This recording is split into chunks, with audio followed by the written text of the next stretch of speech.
It's a 2010 Outback working on. Showing you guys how to remove the stereo out of here. Want to upgrade it or do whatever.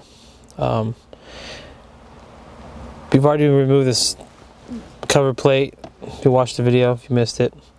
There's 4 screws that hold this guy together. There's 2 in the back here.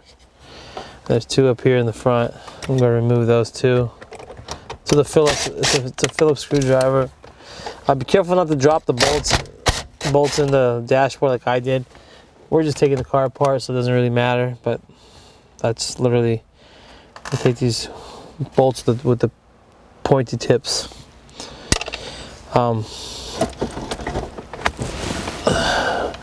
Man, this stereo goes in deep.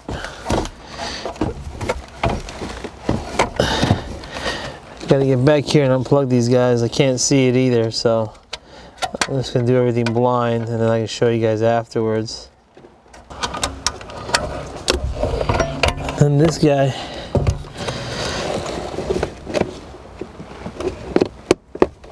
all the way down here. This is the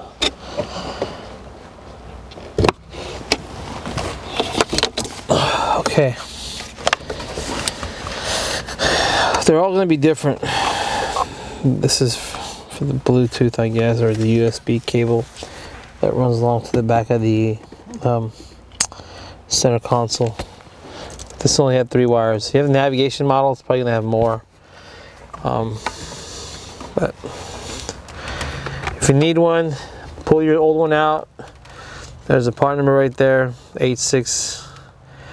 Match it with one you have so you get the correct one, because they make some of these stereos, plugs are different, everything different, the face looks the same. So that's one way of looking at it. Let's make sure you get the right one.